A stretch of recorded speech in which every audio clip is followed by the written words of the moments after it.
very productive cabinet meeting. We realize there's a little time left before the Senate and the House goes home, but we're optimistic a lot can get done between now and then. Congress must act now to pass a resolution which will hold Saddam Hussein to account for a decade of defiance. It's time to get a Homeland Security bill done, one which will allow this president and this administration and future presidents give us the tools necessary to protect the homeland. And working as hard as we can with Phil Gramm and Del Miller to get this bill moving. It's a good bill. It's a bill that both Republicans and Democrats can and should support. My message, of course, is that to the senators up here that are more interested in special interests, you better pay attention to the overall interest of protecting the American people. We can get budget going. I need a defense bill. The Senate needs to get, and the House needs to get their differences reconciled and get a defense bill to my desk before they go home. That's a very important signal to send. And at the same time, since there is no budget in the Senate, they've got to be mindful of overspending. It's very important for those up there who keep talking about budget and the balanced budget and all that, to not overspend. If they're truly that concerned about the deficit, then the one way they can help is to be fiscally sound with the people's money. We talked about the need to get pension reform and an energy bill, terrorism insurance. There's time to get all this done, and we look forward to working with the members of Congress to get it done. I'll answer a couple of questions, starting with Fournier of the AP. Thank you, Mr. President. Can I have your reaction to two recent assessments on the situation in Iraq? First, Tony Blair said today that Saddam has tried to acquire significant quantities of uranium and can quickly deploy chemical and biological weapons, but there seems to be little new information in the dossier. Secondly, former Vice President You might explain why. Pardon me, sir? Explain why he didn't put any information to protect sources. Go ahead. If you could explain why. Okay. Secondly, Vice President... Oh, that's right. I forgot it. Different roles. I couldn't even get out of the ballot. Does that have something to do with the background check? I have something on that. I'll let you know. The Vice President yesterday said you managed to replace the world's sympathy on Iraq with fear, anxiety, and uncertainty, and you're using the issue to steer attention away from the inability to get some of them right. I'm confident that a lot of Democrats here in Washington, D.C. who understand that Saddam's a true threat to America, and I look forward to working with them to get a strong resolution passed. Prime Minister Blair, first of all, is a very strong leader, and I admire his willingness to tell the truth and to lead. Secondly, he continues to make the case, like we make the case, that Saddam Hussein is a threat to peace. That for 11 years he has deceived the world. For 11 years he's ignored the United Nations. And for 11 years he has stockpiled weapons. And we shouldn't deceive ourselves about this man. He has poisoned his people before. He has poisoned his neighborhood. He is willing to use weapons of mass destruction. And the Prime Minister continues to make the case, and so will I. And I again call for the United Nations to pass a strong resolution holding this man to account. And if they're unable to do so, the United States and our friends will act, because we believe in peace. We want to keep the peace. We don't trust this man.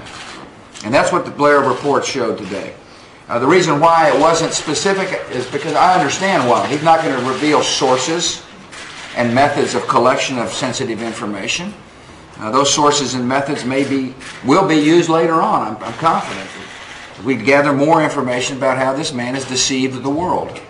Holland, yeah, sorry. Sir, excuse me. Go ahead. Do you want to specifically respond, please, to Al Gore? You said just generally about Democrats. What do you think? No, I just responded. I mean, there's a lot of Democrats in Washington, D.C. who understand that Saddam Hussein is a true threat and that we must hold him to account. And I believe you'll see, as we work to get a strong resolution out of the Congress, that a lot of Democrats are willing to take the lead when it comes to keeping the peace. Sir, Arab leaders are bipartisan coalition and your efforts in Iraq are at risk because of the Arafat siege. Why didn't the U.S. support last night's UN resolution, and what can you say to get Israel to end the siege? Well, what we do support is this, Steve, and our abstention should have sent a message that we hope that all parties stay on the path to peace. And I laid out what the path to peace was here at the in the Rose Garden. First of all, we all got to fight terror. But as we fight terror, particularly in the Middle East, they've got to build the institutions necessary for a Palestinian state to emerge. That we've got to promote the leadership that is willing to condemn terror and at the same time work toward the betterment of the lives of the Palestinian people. There's a lot of suffering people there. We've got to help end the suffering. And I thought the actions the Israelis took were not helpful in terms of the establishment and development of the institutions necessary for a Palestinian state to emerge. We will continue to work with all parties in the region, Israel and everybody else who wants to fight off terror. We'll do that. In order for there to be peace, we must battle terror. But at the same time, we must have a hopeful response. And the most hopeful response of all for the Palestinian people is to work for a state to emerge. And that is possible. I believe strongly it can happen. I believe in peace in the Middle East. And I would urge all governments to work toward that peace. And we're making progress. And that's what's important for the world to know. We're making progress on the security front. We're making progress on the political reform front. We're making progress to make it clear that if there is to be a peaceful settlement, that the Palestinians must be given the opportunity to bring forth leadership which is willing to work toward peace. And it was not helpful what happened recently, Dick. Mr. President, we haven't asked you about the economy in quite some time. Okay. Consumer confidence number is out today. Not real good. Later this month, lots of Americans are going to receive their 401k statements, and many of them probably cringing about what they're going to see in that. Do you feel like the economy is on the right track, that the stock market can mount any kind of recovery in the coming months? And if you are optimistic, what are your reasons for your optimism? Yeah, well, I'm optimistic because, one, I'm optimistic about America in general. I mean, the American people are resilient, they're strong, we got the best workers in the world, inflation's down, interest rates are low. So when you combine the productivity of the American people with low interest rates and low inflation, those are the ingredients for growth. But there's more to do. That's why we need a terrorism insurance bill. We need to get our hard hats working again. We need to make the tax cuts permanent so that entrepreneurs and small businesses have got certainty in the tax code. We need to make sure Congress doesn't overspend. If Congress overspends, it'll send a chilling signal to markets. And so there are things that Congress and the administration can do working together to make sure people work. But I'm an optimist. I'm optimistic because this is America. That's what makes me optimistic. The entrepreneurial spirit is strong. We're really good at a lot of things we do. But no question that that things changed. I mean, from the boom days, the market started to decline in March of 2000. That's when it peaked. The sellers outnumbered the buyers starting in March of 2000.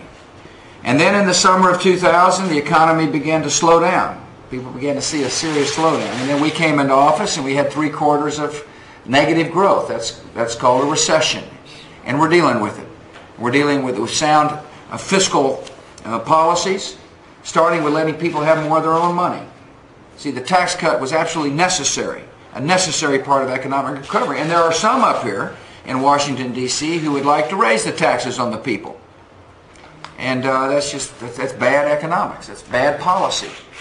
People up here want to stop the reduction in income taxes for the American people. That's bad policy in the face of an economic slowdown. And so you bet I'm optimistic. But I understand we got a lot of work to do. And we will. We'll continue to work hard to make sure that people can find work. Thank you all. Thank you all.